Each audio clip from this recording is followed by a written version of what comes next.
everybody.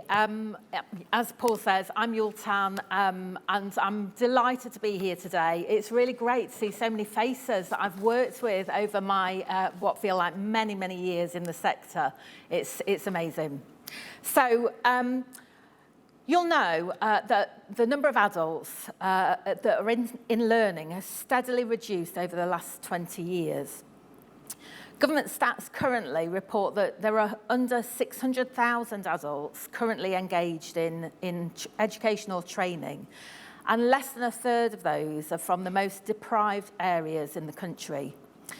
So in the context of levelling up, as you know, has been the theme this morning, this session aims to consider what the barriers are and how we can help to remove them to increase participation of adults, increase adults' aspiration to learn and to achieve, and increase those achievements in adult education. We have a panel of experts who are going to join me on the stage, and I will try to keep our presentations down to 5 minutes each so that we can all get to lunch. I'm told we must finish by 1:05. So we've got quite a group of people coming up who wish to talk to you about their views around adult education. So could all of our panel experts come up onto stage, please? And then just before I go to our panel, I would like to introduce Naima, who is one of our adult students at Northern College. I'm going to ask her a few questions just to get us started. So Naima has been studying, like I say, at Northern College and has just finished her access to humanities and social studies with us. And she's obviously an adult learner, and I would like to ask you, Naima, what made you decide to come back into education as an adult? Excuse me, I can't even start. Well, one of the biggest things was the lack of certainty in my career. I started off with a decision, as somebody mentioned earlier, it needs to start off quite early in the education process for them to decide what they want to do. And I did. I actually decided I wanted to become an archaeologist at the age of 8. Not through my education, but actually through participating in an archaeological dig down my street.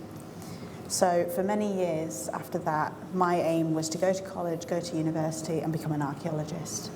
A few years down the line, I relocated with my family, became an air cadet, and decided actually, throw away archaeology, that's boring now, I want to be an Air Force pilot. So I went from one extreme to the other. And that didn't necessarily require me to go to college or to university for that kind of training. So I didn't. And I attempted the Royal Air Force and didn't really get very far. After that, it was a question of umming and ahhing, what do I do next? And what I ended up doing is going from pillar to post, job to job, trying to figure out what it was I wanted to become. Eventually, I did try multiple courses, multiple apprenticeships, online courses, face-to-face courses. Sheffield College was one of them at one point as well. But nothing really seemed to stick. Okay. And eventually, I worked in healthcare. Started working with Northern General Hospital in Sheffield and became a ward clerk. But after a while, I wanted to develop into something more, and I was looking at the prospect of medical secretary because I had a very strong background in administration. I wanted to progress. And although it sounds very negative to have somebody say this to you, but when I asked my matron for support to develop into becoming a medical secretary, she said it would never happen. Now, I could have just put my head down and said, okay, fine, this is where I'm going to be for the rest of my life. But I decided, no, I'm going to stand up, I'm going to get myself going, and I'm going to go back to college. And that's where I came to the decision, along with the help and support of my mum, who for years has been trying to get me back into education.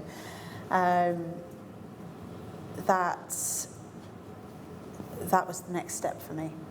Okay. And for me, when I was considering coming back to college, I was considering the archaeological route again. I came back to college, and I haven't really looked back since. Fabulous. So you talk about having, you tried a number of different ways to access education earlier on in life. Mm-hmm. What did you think the barriers were to coming back into adult education? I think the barriers for me were the fact that back when I was attempting face-to-face, particularly with Sheffield College, I was still within that sort of young learner age bracket, up to 24 years old. So I still had a very long career life ahead of me. I still do now, but obviously not quite as many years as I did back then. And so the challenges for me were that over the past decade, I have grown up. I've become more mature. Things have changed. A lot of things have defined me as a person, and not necessarily in the right way. And so making this step, I had to realise that I was going to have to try and build some confidence in myself. I wasn't just going into full-time education, I was leaving my job for full-time education. Yeah. And so because I'm a single person, living alone, I don't have children, I don't have any of those kinds of commitments around me, but it's still, as somebody mentioned in one of the questions earlier, the cost of living. How do I support myself? That was the biggest question. How am I going to support myself now that I'm leaving my full-time job to go into full-time education? And, luckily it didn't come out as bad as I thought it would. So how do you think that the college supported you to unlock some of those barriers and to help you to achieve in your programme? Well, luckily, obviously, as we all know, when you go into education, you have these opportunities for student loans, advanced student loans, that obviously pay for the course fees. There was opportunities such as student finance, so supporting, to a small degree, our way of life outside of college as well. There was the laptops, there was the personal tutorials. I mentioned about the fact that I had some confidence issues. I struggled with anxiety from a very young age, where I've struggled to pick up a book for roughly around about 20 years. I can't read a full book. And so working through a lot of my assignments, working through my research, I found that a particular struggle as well. And thanks to my personal tutor, I was given a solution, and now I can pick up a book, I can read a paragraph, I can summarise it in my own way, and I can actually take a reference from it and use it to its best ability. And in terms of the financial support, I attempted universal credit. They told me I would have to get a job. Now, the access to university course was a very, very short course. It was very intensive. I wanted to spend more of my time focused on what I wanted to do at college. But now I had to juggle the aspect of getting another job as well. So I was working night shifts at Tesco. I was doing other jobs as well, as and when I could. And I was actually taking my laptop to work for my 3 half-hour breaks to do my coursework at work. Wow. Just to try and meet the expectations of my assignment deadlines. And I started that job right at the end of November. So obviously coming into Christmas, they were going to be paying us a week earlier than usual, which meant I'd have to wait until the very end of January before I had any more income coming in. So had it not been for my personal tutor stating, why don't you try Skills and Education Group? They're offering funds, grants. Give it a go. So I applied, and thankfully, because of Skills and Education Group, I didn't have to drop out 3 months in. I was able to complete my course, and I've graduated, and I'm going to university. That's amazing. That's amazing.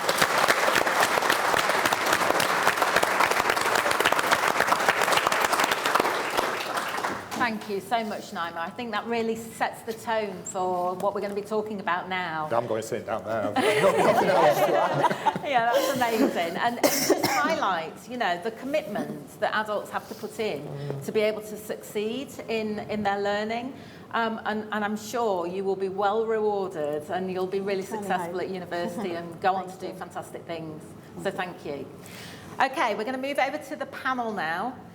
And so I'll introduce one by one, and hopefully we'll have a few minutes left at the end for a few questions from the audience. So I'll just move along the settees.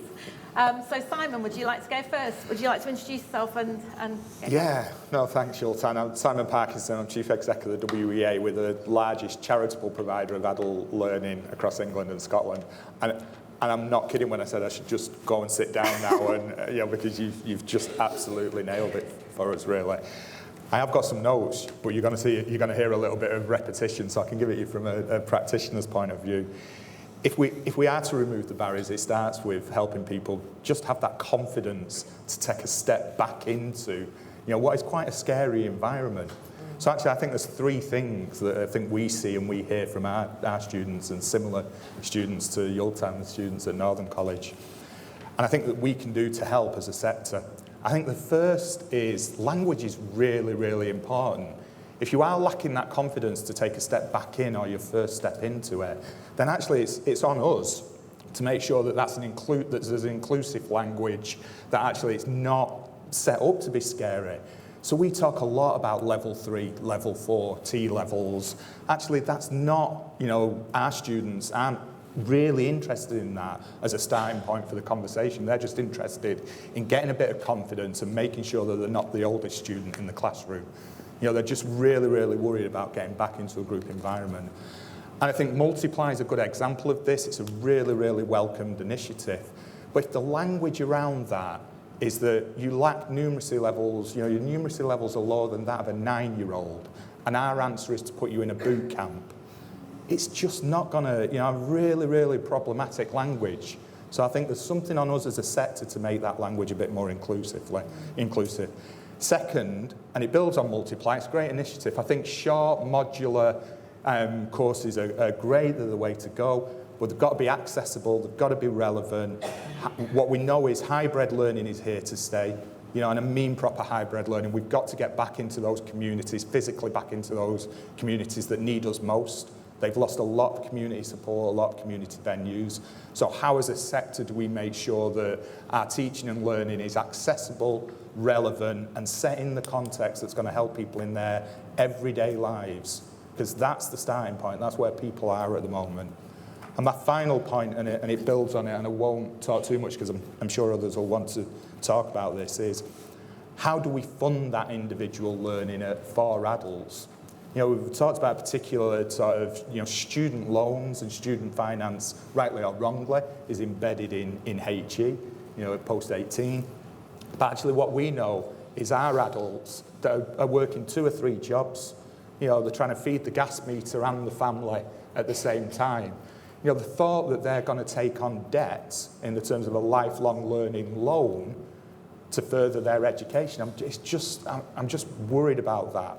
You know, I just think it will put people off, you know, because they are debt averse in a way that maybe 18, 19, 20-year-olds aren't.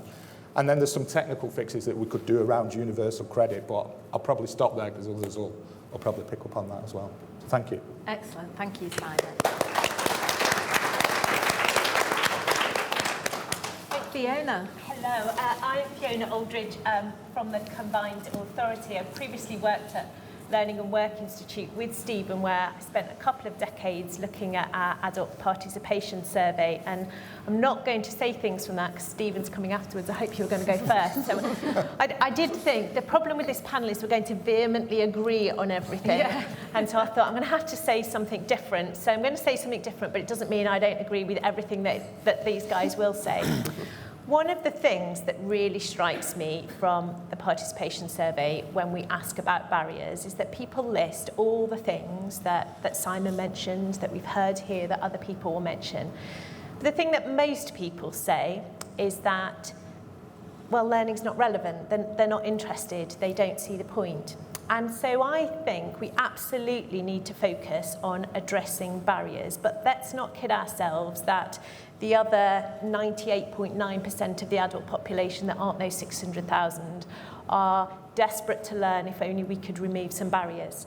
And I think we do need to do that, but I think we need to do a better job as well of demonstrating, of improving, and of communicating the reason why. Now, for some people, absolutely motivated to learn, perhaps because there's something they want to do, or perhaps just something they want to know and want to enjoy it for their own right. But I think we also have to think much harder about what people want to do in their lives, what they want to achieve, and how learning will help them. In the last couple of weeks, I went to see one of our amazing providers, and actually it was a partnership activity of the college, a private training provider, some employers, and it was a construction training academy, and it was fabulous, partly because I got to drive some trucks, which was amazing, but it was also fabulous just talking to the men, and they were mainly men, at the construction site and asking them why this course, why now? And actually the issue of cost came up. The course was free, but also they were on universal credit. It was the only way they could afford it. But their key reason was they knew they could finish this course on Friday and be in a job on Monday. And what they wanted was a good job and a well-paid job, and they wanted to look after their family. Now, not every not every piece of learning needs to be about getting a job. There are many, many other reasons why you would do that. But actually, we need to do a better job, I think, of helping people what they can see, what they can achieve for themselves. And if that's a job, making sure that we've got good provision that helps people get into those jobs. Thank you. Thank you very much, Fiona. Okay, Stephen. Yes, thank you. Afternoon all. So I'm Stephen Evans. I'm the Chief Executive of the Learning and Work Institute. It's really brilliant to actually be here and see people in real life again and meet some of you for the first time. And it's quite surprising how tall some of you are, so I've kind of learnt that. So that's good. Now, Fiona and I did used to work together, and consequently, Fiona has nicked all of the points that I was going to make, so this is very annoying. And I did have a few slides, but I think in the interest of time, I'm just going to talk a little bit. So the amazing charts that I had will have to sort of be on request. But I think the main point I was going to make is the one that Fiona made there, which is that we've been running this survey of adults to find out why they're learning, if they're learning, why not, that sort of thing, for 30 years. And every time the biggest reason that comes up for not learning is that they don't want to or can't see why they should. So there's a kind of, sometimes in policy making, there's a sort of if we build it, they will come approach, and then we're a bit surprised if they don't. So I do think I'd probably change the title of the session to Inspiring and Helping More Adults to Learn, because yes, we need to look at all those barriers that everyone's mentioned, and that's absolutely correct, and money matters, for example, but also we need to inspire adults to want to learn and look at their motivations as well. So one of the things we've been doing over the last year or so is going out and talking to a number of adult education providers across the country, and particularly around their literacy and numeracy provision. And we heard things like that, people will call it anything other than having the word maths in there to attract people in. I would turn up for a maths course, but I am thankfully for all of us not representative of the United Kingdom population. So there's a kind of tailoring that language to what motivates people, whether it's getting a job, whether it's helping children with homework or education, or whether it's actually just out of interest. That's one of the other big reasons that comes up in our research. People are just interested, or they want to make new friends or meet new people. So I think that's kind of really, really critical, and sometimes gets a little bit forgotten in the debates. The second thing is overall funding. So the Treasury announced on Spending Review Day last year that adult skills funding in England was going to go up by 39% over the next 3 years. So hurrah, the money's rolling in, it's all fine. Actually, by the end of that day, we'd worked out that meant skills funding would still be £750 million lower in 24-25 than it was in 2010. So we need some more funding there, both for more provision, but also for all of the things that we've just talked about to support people with non-tuition costs and with everything else as well. And then the third thing, I'm aware that we're the last thing standing between everyone in this room and lunch, so this is not a happy place to be. So I do know actually there's there's a group of esteemed MPs across the corridor. So if they're breaking for lunch and you see someone wheeling a suitcase towards there that's clinking suspiciously, you might want to gate crash that lunch. But so that last point really is about how we deliver learning, and actually the point that was made right at the start.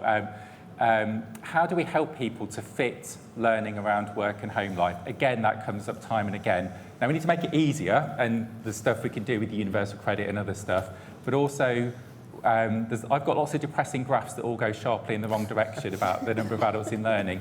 But thankfully, there's a nice little uptick at the end in 2021, and we found lots of people inspired to learn different things in lockdown, but they were learning online, they were learning through peer groups, YouTube videos, all this kind of stuff. So how do we help fit learning around work and home life, I think is really, really critical. And there's clearly a passion for learning there amongst so many people, but we need to harness it. Thank you. Louise. Didn't have a go at my surname. I didn't have a go at the surname. You see, I did first names only for that That's the way precise to go. reason. That's the way to go. Yeah, I'm Louise Karwowski. I'm Director of Education at Cognassist. Cognassist is a digital cognitive assessment tool. And prior to Cognassist, I worked in HE for many, many years with disabled students. Now, my job was to equip disabled students with the correct tools they needed to successfully complete their degrees. I'm going to share a couple of examples just to show you the type of support that can be achieved with the correct tools. So the first student I had was a wheelchair user, and she was doing a dance degree. Now, she came into the room and she said, I have an NHS wheelchair, it's too heavy for my dance colleagues to lift, so I can't do my degree successfully. Now, many people would say, why is she doing a dance degree? That's not the right attitude, is it? What we did was we collaborated, we gained funding to get her an athletic wheelchair. She graduated with a first-class dance degree, right? Second example, an MA linguistics student who was being treated for cancer at Manchester's Christie Hospital. I assessed him, obviously, on the phone, wasn't allowed to go and see him because he was being treated. He knew exactly what he needed, what software he needed, what computer equipment he needed. He ended up graduating, again, with distinction and ended up publishing many, many papers and winning many, many awards for his work. So it just shows you what equity can achieve. Now, with Cognassist, we work with hidden needs. We work with cognitive learning differences. Many, many needs are invisible, but they shouldn't be treated differently. Our ID rate at lower levels for adults is 1 in 3.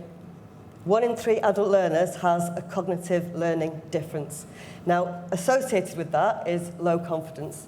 So what learners are telling us is not only do they struggle with the barrier of neurodiversity, but also a low perception of their ability to learn themselves. And we've been talking about deprivation a lot today. Again, our data set shows that learners who live in high areas of deprivation are also more likely to have cognitive needs. So again, compounding barriers.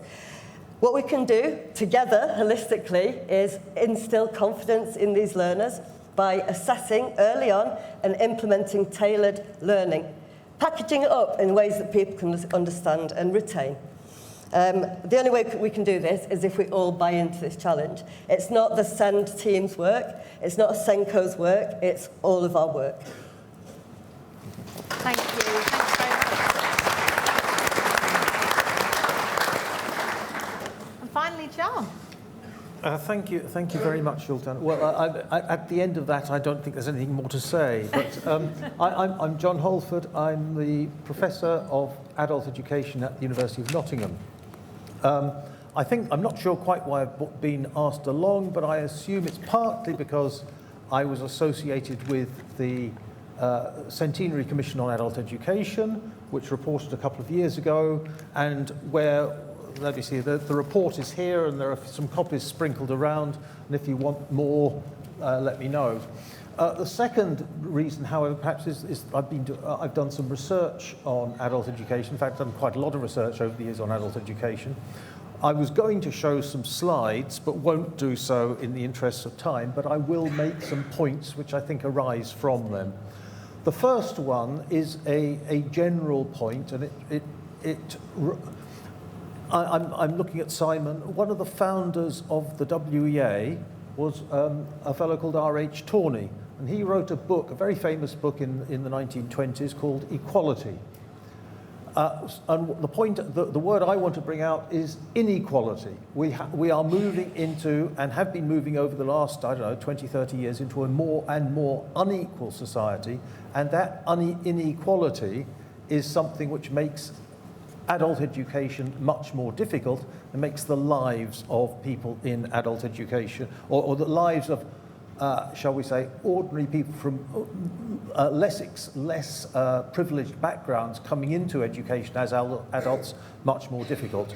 So one of the things, for example, we found in the research that we did over the last few years in a European project called, well, I won't go into the details, was that the complexity of young adults' lives is enormous, and it's much more complex, as it were, the further down the social scale, the further down the economic scale in terms of affluence and so on comes. So if you look at the people operating in Downing Street, they have assumptions about, well, you go through school, then you go to university, and then you go into a career, and it's all very straightforward. As you move away from that, life becomes very complex, and there are lots of very complex things to manage in life, as we've heard a fascinating example of this morning. So we've got to deal with inequality. Obviously, adult education and further education can't deal with inequality in society, but we've got, as best we can, I think we have to deal with it in addressing the depth of inequality in the communities that we operate with, and recognizing that we have to work closely with those communities and to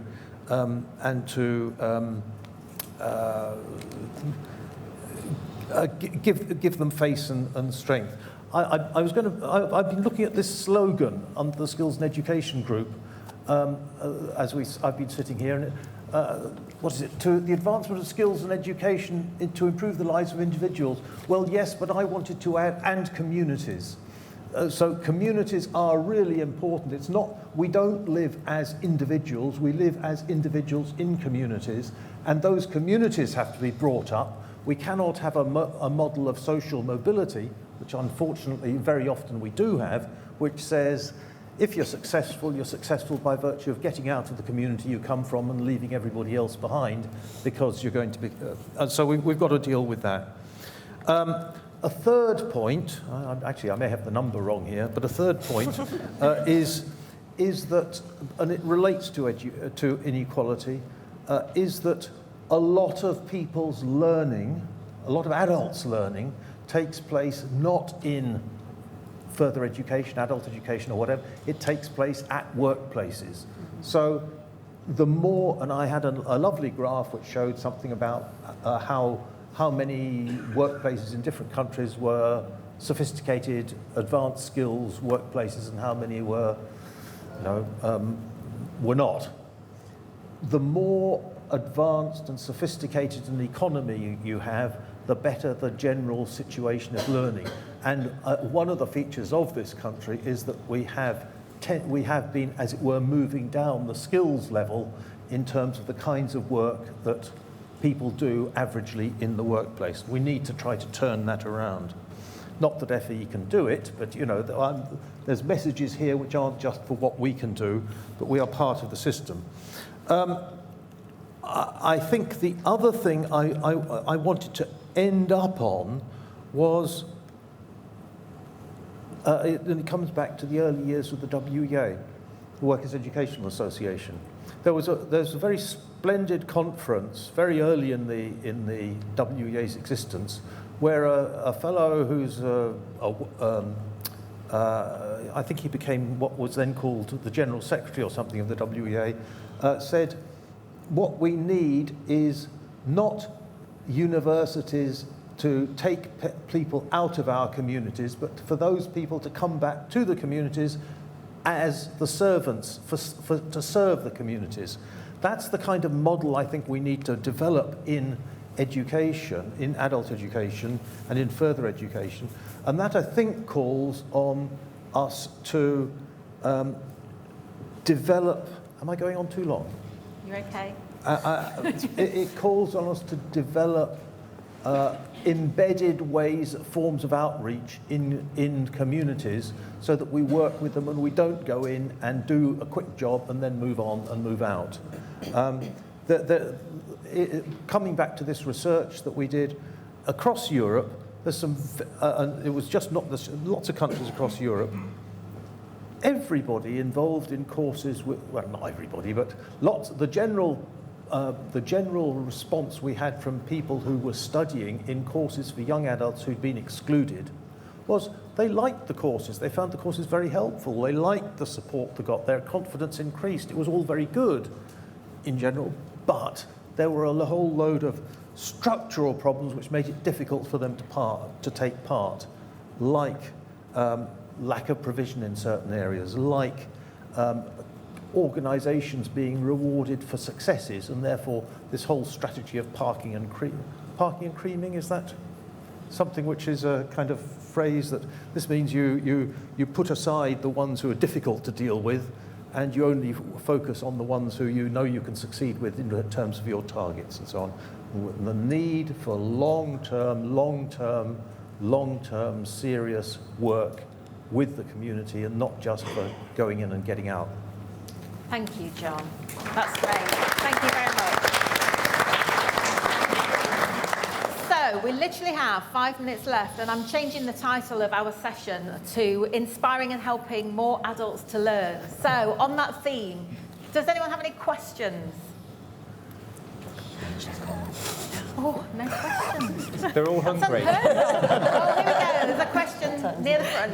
Well, it's a question and maybe a comment. I think if you think back to the start of the day, and Deb Gray, who's our principal and CEO, I'm from Hull College. Hi. Talked about what it actually means, the human challenges with levelling up. And Louise, you talked a little bit about what that means cognitively, and there are lots of challenges there around character and core skill development. And across all of our education system, there are mechanisms that touch on that. So if we take access programmes, for example, there's always a module in an access programme that's about personal development. In apprenticeships, we cover skills, attitudes and behaviours, and in 16 to 18 study programmes, there's something called tutorial. But actually, they are separate, they're not integral to that curriculum design.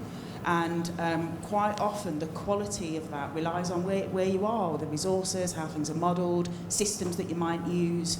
So my question, comment, or what I want to put forward is, do we pay enough attention to some of those things that are often on the peripheral that have a really big impact on how people learn, how they engage in learning and what they take from it? My view is that we don't, but I'd be interested to know what the panel think.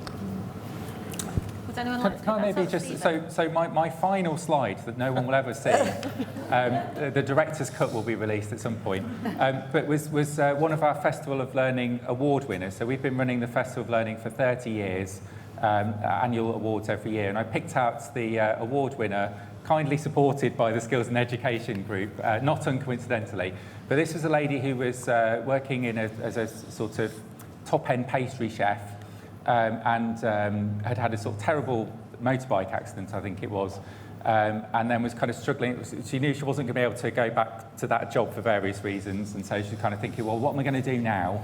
And she just got into adult education just to do something really and get out of the house and just, and it's kind of led on to various other things, which means she's now changed career completely. But how brave was that initial decision after what was a really catastrophic set of events to then sort of get back out and sort of get into something just because, and then that's led on to a bunch of other stuff as well. So I've got loads of other examples like that, and actually, you know, funded by the Skills and Education Group Bursary Awards, I'm sure there's loads of other examples as well. But that sort of bravery, I don't think we should forget. And maybe just that comment, I think you're right, the levelling up agenda, I think, is being characterised by big infrastructure projects. At the moment, we heard this morning that the UK SPF and the release of skills funding is 24-25. So actually, my challenge back would be that it's fine investing in concrete, but actually where's the investment in communities? Because actually it's at that community and individual level that people will really judge whether they feel they've been levelled up. And I have a problem with the term because it's divisive, because other communities will feel they've been levelled down. But actually that's what's going to matter to people. Do they feel better off? Do they feel they've had more investment in them and their communities, you know, alongside the big shiny concrete project? So yes, investment in concrete and infrastructure where we need it, but massive investment in individuals and communities. Thank you. And I would agree that in terms of the personal skills development, it's absolutely something that, you know, employers want. In fact, often I think we're told that employers want that the rounded skills more than they want the specific skills. Yeah. So I think it absolutely has to be built into all the programs that we deliver in colleges, definitely. Can I just add something? I think because we've had a lot of conversation today about funding and, you know, lobbying and having these conversations to champion what we need in the sector, and that's absolutely right. But you know, levelling up is about levelling up the country because we have areas of significant deprivation, and when you're in that environment, actually the resources that are needed to do that for those people is significantly different. Yeah. But actually the distribution of funds, how we go about it, you know, bid funding, grant funding, all of these things, these are challenges. So therefore, the funding doesn't actually reach the places. So I wonder if there's more to be discussed in that context. Because actually, if you're, you know, the funding model is the same no matter where you are in the country. But if you're tackling personal skill development in an area of high deprivation, it's very different to an area of affluence. Absolutely. And we can take that one forward because you're absolutely right. How the funds are distributed is a real issue currently. Thank you. There was a question over here. Right, this probably a quick last one because I can see Paul's desperate to get up and send everyone off for lunch. Sorry. Oh, I think this one was first. Sorry. Thank you. Yeah, Frank Jansen from the Gangmasters and Labour Abuse Authority. I was really encouraged by, obviously, some of your presentations, and I'm picking up on a couple of points, Simon, you raised about the investment in people. And we've just launched a qualification with the Skills Education Group on employment rights, worker rights, and spotting the signs of labour exploitation, because in our work we come across so many workers who are vulnerable because they don't know their rights, because they don't have access to education and that knowledge that would allow them to help manage their own problems in a way in which they can't at present. And I suppose the question is, what more can the FE and skills sector do to give people of all backgrounds that knowledge of their rights and their confidence to help them manage themselves and their communities in the workplace? It's, I mean, really linked to the last point, isn't it, about those other skills, the skills that we all need to be able to move forward and manage ourselves in whatever we do next. So, John. Yeah, a very quick response. One of the things we don't spend enough time thinking about is the groups and organisations in communities, in the broad sense, who we can work with. Yeah. You know, I mean, it's not a matter just of delivering things out there. Yeah. It's a matter of working consistently with people's organisations, the organisations that people have set up. So, for example, in the case of, I mean, I confess I don't know as much as I should. I probably should. You've got to stand so I can. Indeed. But, I mean, you know, trade unions, workers' groups, all those sorts of things need to be involved. Absolutely. And need to be treated seriously as partners in this exercise. Yeah. Great, thank you. Can I just make a really swift point? I can see Paul itching a bit. But who in this room knew that 1 in 5 apprentices reported being illegally low paid? Well, there we go. So this is the government's own survey of apprentices. Now, maybe they've all got it wrong and they're being better paid than they thought. But this kind of feels like a bit of a problem to me. So we did some research and we found that lots of employers didn't know the nuance. It's really complicated, minimum wage rules. And you may say, well, this just no, but they didn't. So I think there's something about all of the training providers working with apprentices to help employers to understand what the minimum wage rules are. In that example, there's lots of others. And also help apprentices to know what to do if they think they're not being paid what they should. So I think there's loads of practical things we can do together. Thank you. Well, thanks everyone for your attention during this session. And can I just thank all of our panel members for your input today, and also thank Naima for allowing us to have a little insight into what helped you to come back into adult education. Thank you. Very good.